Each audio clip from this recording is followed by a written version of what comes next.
time. Tomorrow is going to be a Brit Milah. Tonight we're going to be in the Brit Yitzchak, our dear friend Avraham.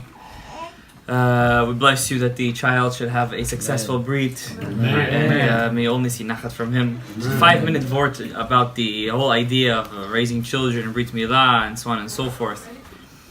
In Judaism, we just finished the holy holiday of Hanukkah, and there's an idea that the rabbis bring up. They said that for some reason Hanukkah and Xmas and New Year's, it always falls together.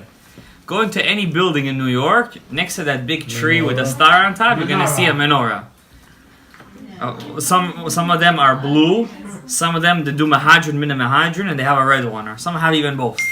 Okay, it is a menorah. And for some reason they always connect the two. The Goyim, Happy Hanukkah, the 8 days of Hanukkah, and there's a song, and the 8 days of Xmas, right? There's always a connection between the two. And it's very interesting that Hanukkah is the last holiday the Jews had on the calendar. It's our last holiday in the chronological order. And the two holidays of Xmas and Hanukkah can't be more different than one another. Totally different things. The fact that we give presents to our kids is not a Jewish thing. It's not a Jewish idea. The whole idea of the Jews giving presents to their kids on Hanukkah, the Reform Jews adopted that when they came to America in the late 1800s. If you go to Israel right now, no Jew gets gifts on Hanukkah. It doesn't exist over there, okay? It doesn't exist. You get gifts every day. Ashkenazim, they give a Hanukkah geld. You know what Hanukkah geld is? Yeah, money. Money, coins. But even that's not a good thing. Why? You're getting your kids used to getting free money. That's not a good thing. To get things that you didn't earn. Sfaradim had a minhag on Hanukkah to give what? Sufganiyot. Sweet cakes, donuts, fried in oil. That was our minhag. No gifts, no nothing. The whole point of Hanukkah was to raise to help us understand that the whole point of the continuation of Jews is our kids. Why? I should work so my kids should enjoy? Why am I making so much money? Why am I getting a house? Till a person pays his mortgage, his school loans, his when he was younger he had rent and this and that to get a house for what?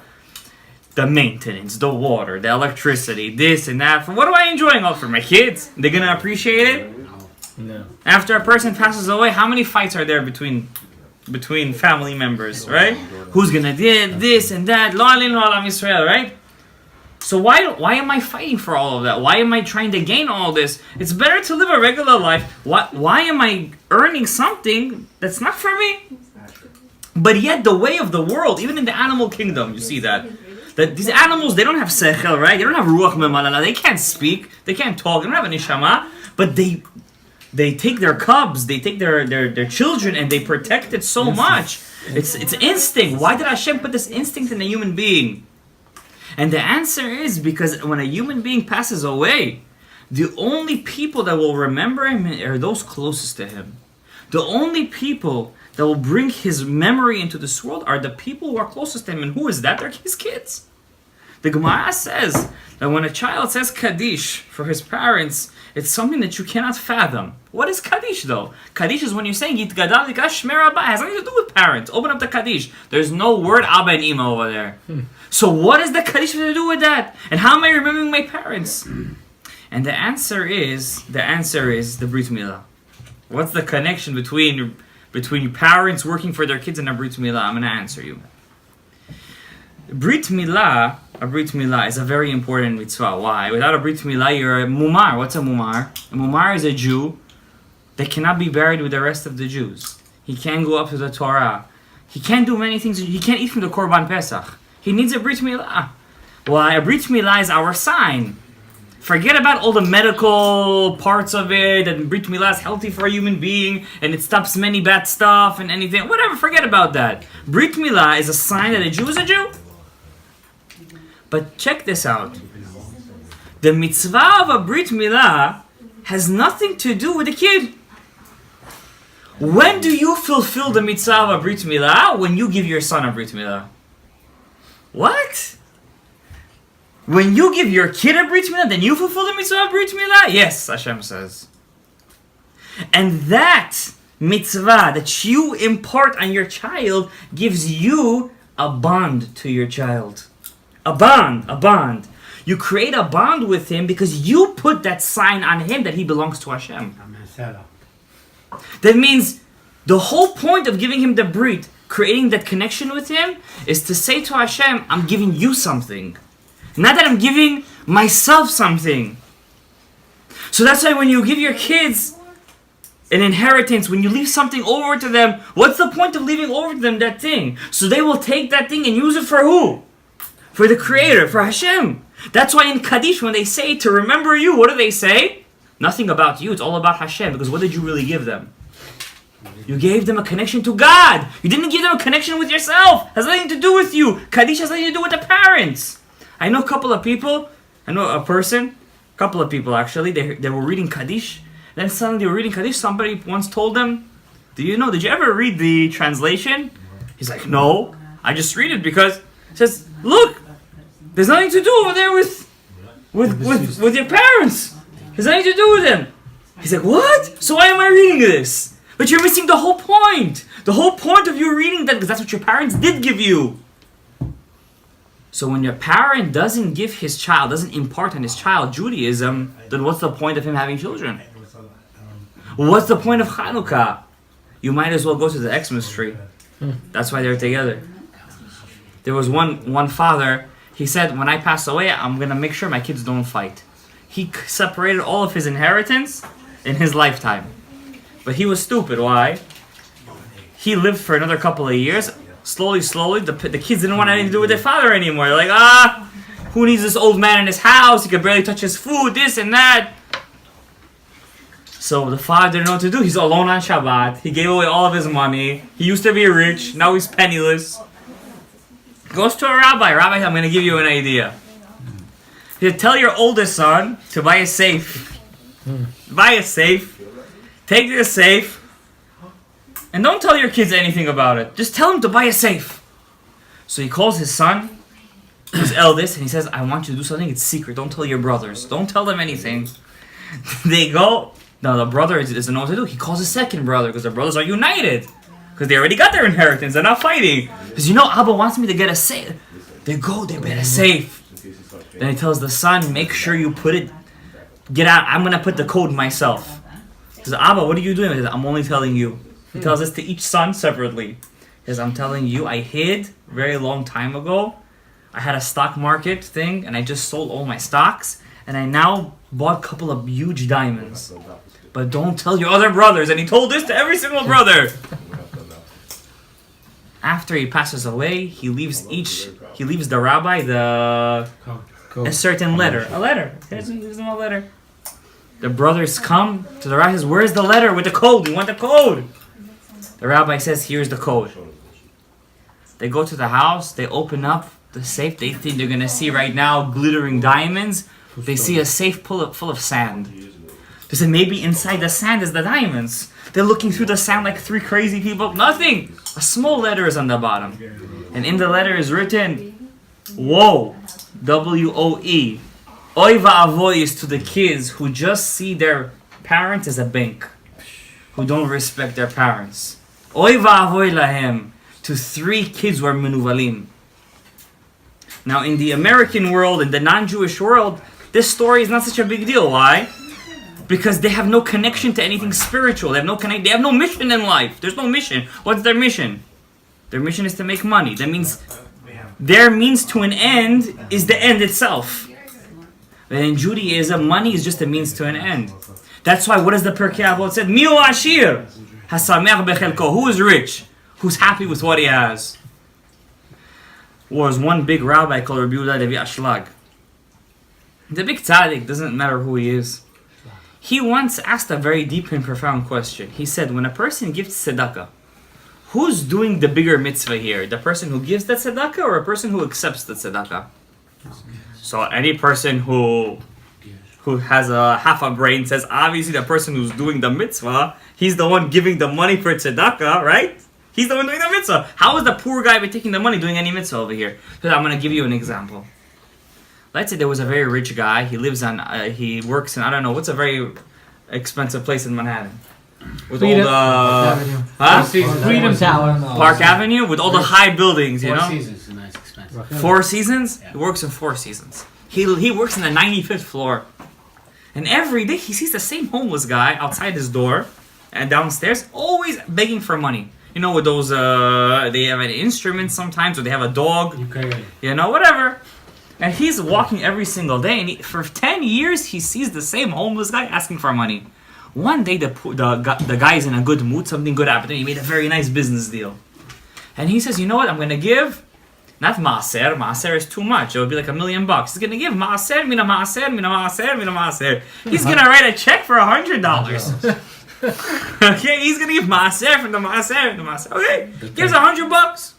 He writes a check for $100, and he runs down to this poor guy who he's passed by him maybe for 7 years, 3 times a day, to eat lunch, min shacharit, mincha, aravit, and he never looks at him, and he takes that check, and he says, the poor guy, and he looks at it, and he's at such a feeling of accomplishment. Finally, he gives him a check. Like, this guy has a bank. How is he gonna put inside the check? He gives him the check. This is for you. The poor guy takes the check. He rips it up in a couple of pieces. He says, this is for you. Excuse me?